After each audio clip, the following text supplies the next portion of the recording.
Happy Friday, everyone. I hope you're going to have a great evening, but you do want to stay weather aware this evening. There's a small chance for severe weather. I've been tracking some isolated severe storms ahead of a cold front. They're still north of our area. We had several alerts around Tuscaloosa. We had some around the Starkville area, and all of this is affiliated with the cold front that's sitting to our north. Once we get behind the front, conditions will improve, but again, ahead of this boundary, as it's moving south, it could trigger some showers and some thunderstorms. But as far as the dew point temperatures ahead of the boundary, we have dew points into the mid to upper 70s. Once it crosses later tonight, behind the front, we're not going to have colder air. So I know when you hear cold front, you think colder temperatures, but that won't be the case. However, we will have dew points that will drop a bit. Instead of being in the mid to upper 70s, we're going to have dew points in the upper 60s and low 70s. So that should keep our temperatures in terms of heat index values below that 110 range. So we don't have any alerts in effect this weekend for heat, but we still could have heat indices getting up to about 105. Again, that range would be 100 to 105. So still hot this weekend,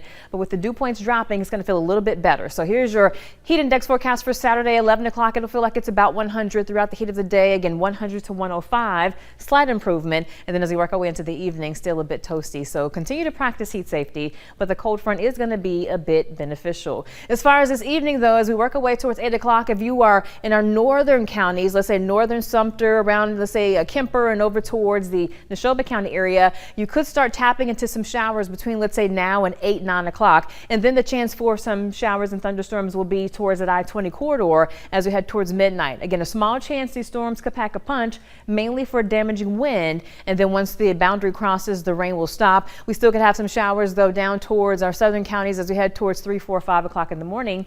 And then eventually by daybreak, most locations should have dry conditions. As far as the tropics, we're watching this disturbance. Still, it's not a tropical cyclone, but it is being deemed potential tropical cyclone number 4. Again, very unorganized as it's moving over land. Again, more so Cuba now getting the brunt of this in terms of the squally weather and dealing with some gusty winds. But again, once it moves into the Gulf of Mexico, the waters here are very warm.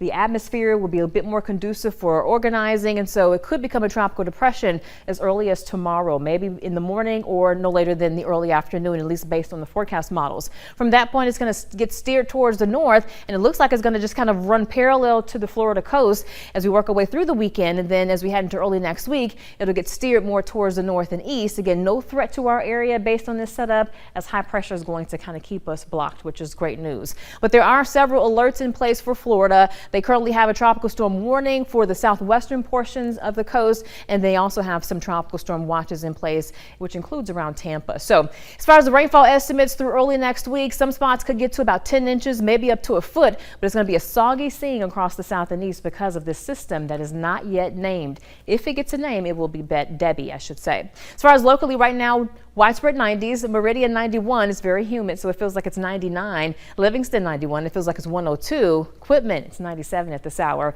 but it feels like it's 104. Here's a view of that very hazy sky, courtesy of some Saharan dust that is making our sky look a little odd. You may have seen that. Kind of cool, though, with the sunsets. But tonight, again, watch out for those storms. Have ways of getting alerts.